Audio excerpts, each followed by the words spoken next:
మిథున రాశి 2026 జాతక చక్రం గ్రహ దోషాలు తొలగే అదృష్టం కలగాలంటే ఈ పరిహారాలు చేయండి.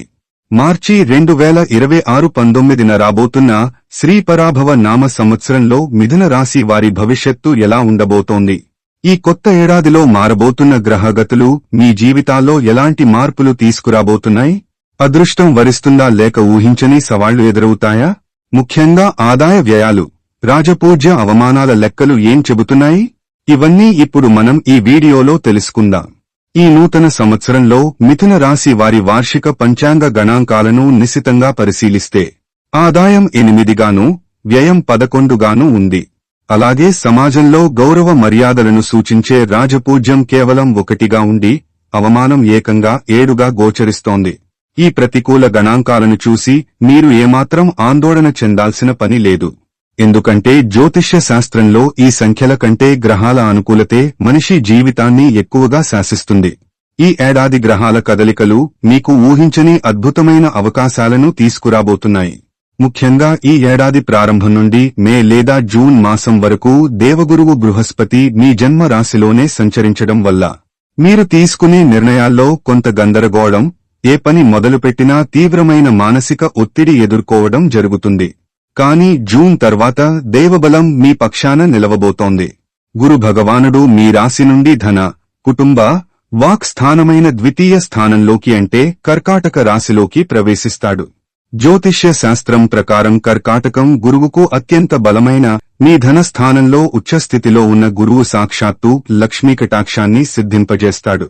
రాజపూజ్యం 1, అవమానం 7 ఉన్నప్పటికీ ఈ ఉచ్చ గురువు మీ వాక్కుకు అద్భుతమైన బలాన్నిచ్చి మీ మీద పడిన నిందలను తొలగించి విశేషమైన ధన లాభాన్ని చేకూర్చే అద్భుతమైన యోగాన్ని మీకు అందించబోతున్నాడు. ఇక ఆర్థిక పరమైన విషయాలను మరింత నిశితంగా గమనిస్తే ఈ ఏడాది మీకు వ్యయం 11గా ఉన్నందున రాబడికి మించిన ఖర్చులు మీ కళ్ల ముందే కనిపిస్తాయి.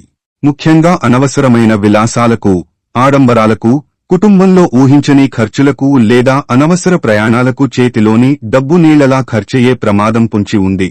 కాబట్టి రూపాయి ఖర్చు చేసే ముందు 1కి 2 సార్లు ఆలోచించడం అత్యంత ఆవశ్యకం. అయితే ఇక్కడే మీకు ఒక గొప్ప శుభపరిణామం కూడా దాగి ఉంది.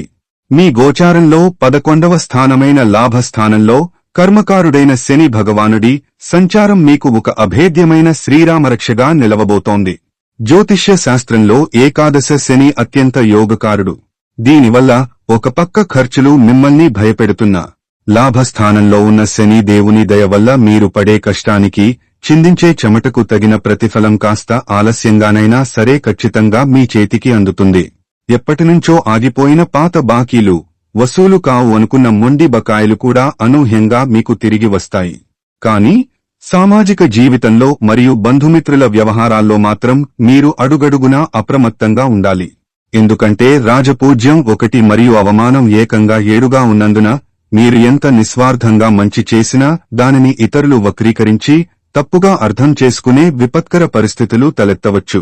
మీరేదో సహాయం చేయబోతే అది మీ మెడకే చుట్టుకునే ప్రమాదం ఉంది. కాబట్టి ఈ పరాభవ నామ సంవత్సరంలో ఎవరికీ మధ్యవర్తిత్వాలు చేయవద్దు. అలాగే ముఖ్యంగా ఆర్థిక లావాదేవీల్లో ఎవరికీ హామీలు అస్సలు ఉండవద్దు. ఇతరుల వివాదాల్లో తలదూర్చకుండా మీ పని మీరు చేసుకుంటూ మౌనంగా ఉండటమే మీ గౌరవాన్ని, మానసిక ప్రశాంతతను కాపాడుతుంది. ఇక వృత్తి, వ్యాపారాల విషయానికి వస్తే ఉద్యోగస్తులకు కార్యాలయంలో తోటివారి పాలిటిక్స్, పై అధికారుల నుండి ఊహించని ఒత్తిడి, అదనపు బాధ్యతలు మీ భుజాలపై పడినప్పటికీ భయపడకండి. జూన్ తర్వాత గురుబలం పెరగగానే అవే అధికారుల నుండి ప్రశంసలు, పదోన్నతులు లేదా ఆశించిన జీతాల పెరుగుదల వంటి అత్యంత సానుకూల వార్తలు వింటారు. వ్యాపారస్తులు మాత్రం మార్కెట్లో తీవ్రమైన పోటీని ఎదుర్కొంటారు.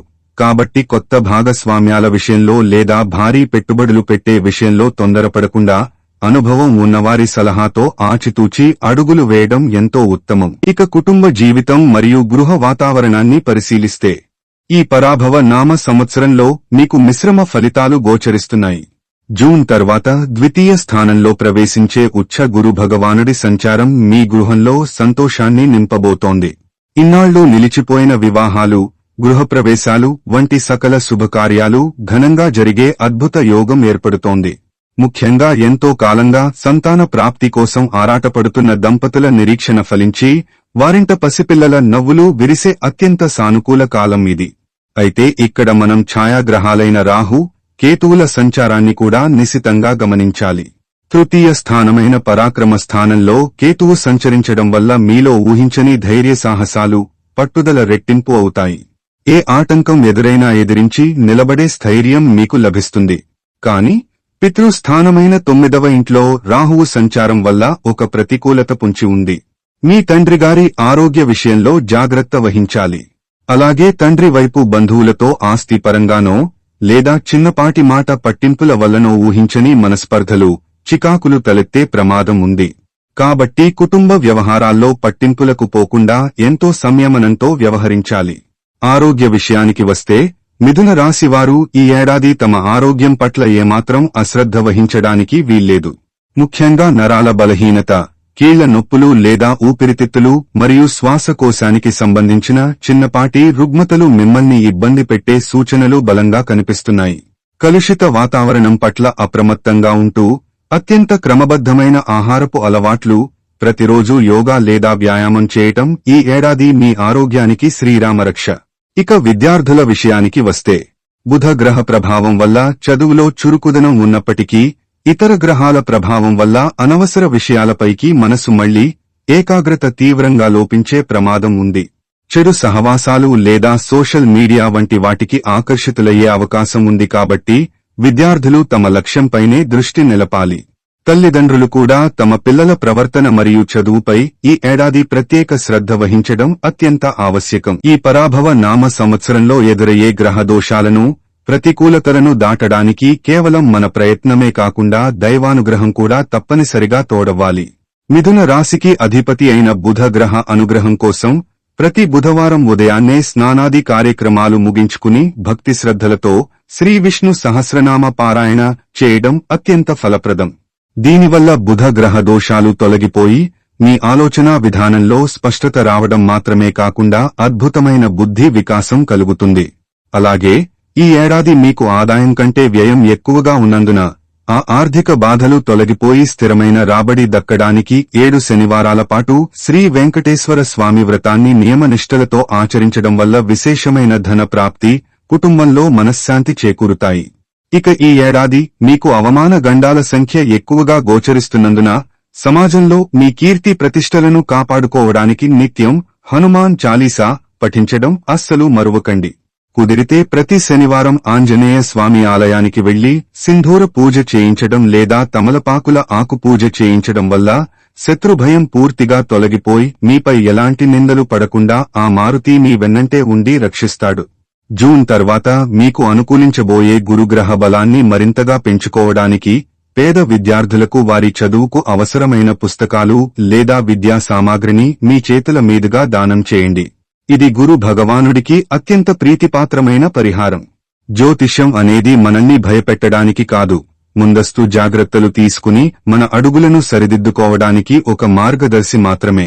కాబట్టి ఎటువంటి ప్రతికూల పరిస్థితులు ఎదురైనా ఏమాత్రం నిరాశపడకుండా సంపూర్ణమైన ఆత్మవిశ్వాసంతో ఆ పరమాత్మపై అచంచలమైన నమ్మకంతో ముందడుగు వేయండి.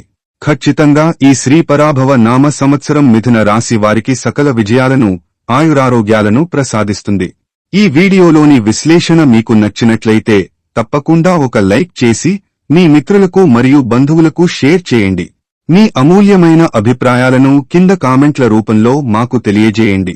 ఇలాంటి మరిన్ని లోతైన జ్యోతిష్య, పురాణ మరియు ఆధ్యాత్మిక విశేషాల కోసం మన ఛానల్ను ఇప్పుడే సబ్స్క్రైబ్ చేసుకోండి. ధన్యవాదాలు.